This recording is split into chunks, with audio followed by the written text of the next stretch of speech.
It's been mentioned a few times today that Pesach, Festival of Freedom, Chag is soon upon us. And the question that we ask every year is freedom for what? Why did Bnei Yisrael merit to have the Exodus, to have Yetziat Mitzrayim? Fine, they were slaves, it was awful, great, they emerged into freedom. But what was the purpose of the freedom? So they wouldn't have to work hard anymore, so they could sit on the beach all day. And so a lot of our sages talk about the difference between freedom from and freedom to. It's one thing to be free from slavery, free from oppression.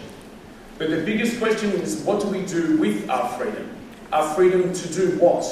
What are we supposed to do now that we have the independence and the choice and the time to make our own decisions and to chart our own course? And I think there's a hint in the structure of the Seder night. Do you think we can sing along all together? Do we remember how the Seder goes?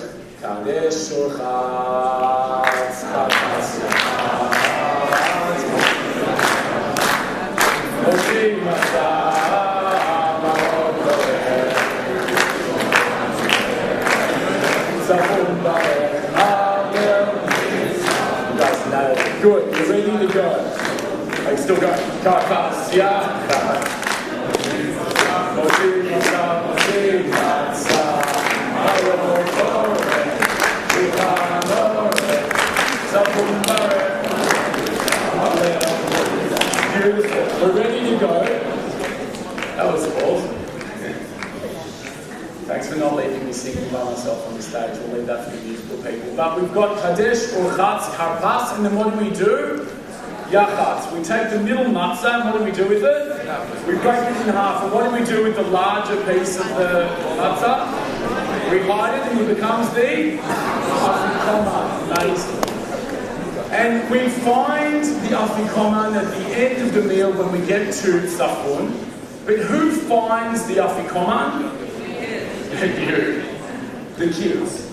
And I think there's a really powerful message here. The Seder night begins. The Seder is beautiful. Our families are gathered. The candles are lit.